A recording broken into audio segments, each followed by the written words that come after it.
वजह से हुआ था। पौराणिक मान्यता के अनुसार माँ ताप्ती उद्गम स्थल के पास ही 7 कुंड स्थापित है, जिसमें पहला है सूर्य कुंड, जहाँ पर भगवान सूर्य ने स्नान किया था। उसके बाद दूसरा आता है ताप्ती कुंड। जब भगवान सूर्य के प्रकोप से सब जीव जंतु पेड़ पौधे जलने लगे, तब माँ ताप्ती के पसीने से 3 बूंद आकाश, धरती और पाताल पहुंची।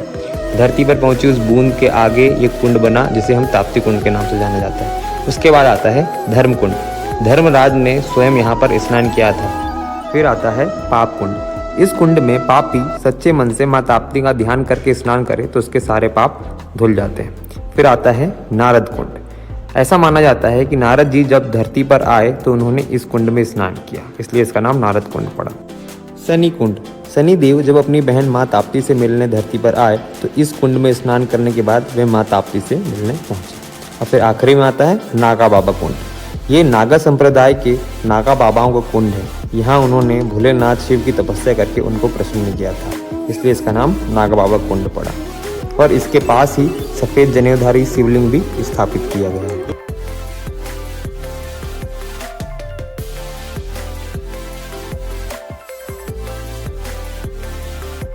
ताप्ती मैया के, भारत माता के वंदे मातरम। भारत माता की जय, ताप्ती मैया की जय। हर साल बैतूल के मुल्ताई शहर से, नगर से, जहाँ से ताप्ती मैया का उद्भव है, वहाँ से 18 सालों से जो यात्रा चलती है मध्य प्रदेश होकर गुजरात के सूरत तक, कामरेज तक। इस यात्रा आज चलते चलते मध्य प्रदेश, महाराष्ट्र के दौरा करते हुए आज गुजरात में प्रवेश कर चुकी है। तो वहाँ से जो हमारे संत महंत हैं वो हमें संदेश देंगे। ये पदयात्रा की शुरुआत 23 नवंबर 2006 से हुई और तब से लगातार चल रही है। केवल एक बार कोरोना काल में ये यात्रा एक साल नहीं की गई, क्योंकि कोरोना बहुत महामारी में था। सरकार के निर्देश थे कि यात्रा ना की जाए कोई, क्योंकि गंभीर बीमारी हो सकती है।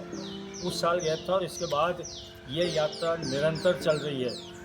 ये यात्रा को शुरुआत कराने में DS राय कलेक्टर बैतूल के थे, उनने इसको शुरुआत कराई और लगातार जो उत्साह के साथ आगे बढ़ रही है। इसमें के पांडे रिटायर्ड पुलिस अधीक्षक, इसमें प्रमोद शर्मा जी समाजसेवी, ब्रजभूषण पांडे ये भी समाजसेवी, अरुण केलेदार जी ये भी व्यवसाय, ये ठेकेदार और समाजसेवी, ब्रजभूषण पांडे, ये लोग मिल के और इस यात्रा का एक स्वरूप बनाया। और जब से लेके आज तक ये यात्रा चल रही है और इसमें गांव-गांव में, अभी पीछे हम नारायणपुर में रुके, नारायणपुर में बसावा वो ग्रामीण लोगों ने हम लोग को अपने घर में ठहराया और घर में ठहरा के हमें भोजन प्रसादी करे। जहाँ हम लोग ने सुना था कि भीड़ बहुत खतरनाक होते हैं, नर्मदा परिक्रमा में भीड़ लोग अलीराजपुर के बाद यात्री रहते हैं, उनको मार कर छुड़ा लेते, लेकिन आज हम लोग को आप लोगों के बीच में हमको अपने घर में रुकवा के और आज रवाना कर रहे हैं। इससे हमारा उत्साह बढ़ रहा है और लगातार पदयात्री 75 साल के, 72 साल के, 60 साल के, माने लगभग 50 से ऊपर सब पदयात्री हैं। हमारे साथ नामदेव दमंडे जी, ये लगातार 18 सालों से हमारे साथ चल रहे हैं। काले महाराज ये भी लगातार हमारे साथ चल रहे हैं। और इस बार ये हमारे ये पदयात्री साथ में है, ये सुभाष कालभोर जी ये भी हमारे साथ हैं। तो ये है कि लिम्बाराम झोड़ 75 साल है ना, तो ये सब लोग चल रहे हैं। और आज उच्छल में जो हम लोगों का इतना अच्छा जो अमृत भाई और आप लोगों ने जो भोजन प्रसादी की व्यवस्था की, हम लोग अभिभूत हैं और ईश्वर से चाहते हैं कि आप लोग बहुत बरकत करें, तरक्की करें और ताप्ती मैया बहुत कुछ दे। यात्रा में केवल श्रम नहीं, नियम संयम आचार है। यात्रा तन मन बुद्धि चित्त का संस्कार है। इतने संस्कार किसी में नहीं है जो यात्रा में। बेहतर से बेहतर करने का प्रयास करो, नदी मिल जाए तो समुंदर तलाश करो, टूट जाते हैं शीशे पत्थर से, पत्थर टूट जाए ऐसा शीशा तलाश करो। और आप लोग ऐसे शीशे हैं, भाई लोग जो खड़े हैं, ये इनको मैं नमन करता हूँ। और इस गांव से आगे की लोग चलने के लिए बात भाई से अनुरोध करूँ।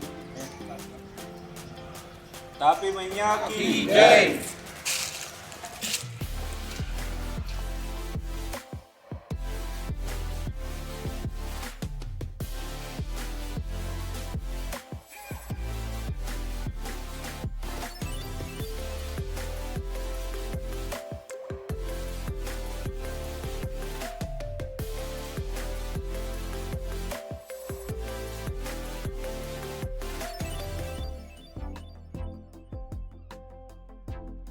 यात्रा और समिति की ओर से एक छोटी सी भेंट होती है जो हमें रास्ते से चलते हुए श्रद्धालु भक्त लोग कुछ सिक्के नारियल प्रसाद हम लोगों को देते हैं। यही हम जो हमारे को दोपहर और शाम में सेवा देते हैं उन्हें प्रसाद के रूप में माँ ताप्ती का प्रसाद समझ के इन लोगों को वापस दर्शन करवाते हैं। तो सभी का इसमें आशीर्वाद शामिल होता है।